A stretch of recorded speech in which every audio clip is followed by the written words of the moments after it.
അസ്സലാമു അലൈക്കും വറഹ്മത്തുള്ളാഹി. ബിസ്മില്ലാഹിർ റഹ്മാനിർ റഹീം.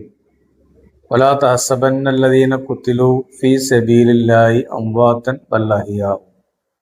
അള്ളാഹുവിന്റെ മാർഗത്തിൽ സമരം ചെയ്ത് യുദ്ധം ചെയ്ത് രക്തസാക്ഷിയായവരെ മരിച്ചവർ എന്ന് നിങ്ങൾ പറയരുത്, അവർ ജീവിച്ചിരിക്കുന്നവരാണ് എന്ന പരിശുദ്ധമായ ഖുർആൻ നമ്മളോട് ഉത്ബോധിപ്പിക്കുന്നത്.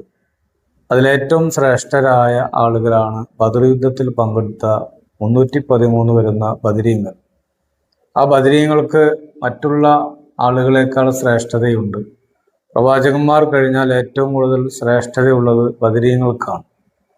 മഹാനായ റസൂലുള്ളാഹി സ്വല്ലല്ലാഹു അലൈഹി വസല്ലം തങ്ങൾ ഒരിക്കൽ നബിയുടെ അടുക്കൽ ജിബീൽ അലൈഹിസ്സലാം വന്നുകൊണ്ട് പറഞ്ഞു, നബിയെ, നിങ്ങൾക്ക് ബദരീങ്ങളിൽ എന്താണ് കൂടുതൽ ശ്രേഷ്ഠത ഉള്ളത്?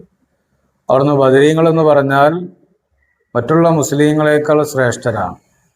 ജിബീൽ അലൈഹിസ്സലാം പറഞ്ഞു, അപ്രകാരം തന്നെ ഞങ്ങൾ മലക്കുകൾ ബദർ യുദ്ധത്തിൽ പങ്കെടുത്ത മലക്കുകൾ മറ്റുള്ള മലക്കുകളെക്കാൾ ശ്രേഷ്ഠരാണെന്ന് ജിബീൽ അലൈഹിസ്സലാം അറിയിക്കുകയുണ്ടായി.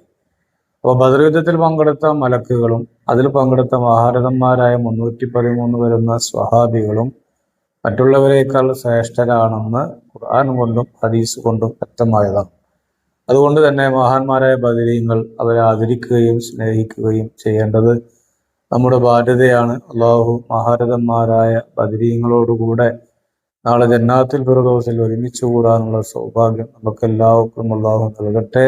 ആമീൻ. അസ്സലാമു അലൈക്കും വറഹ്മത്തുള്ളാഹി.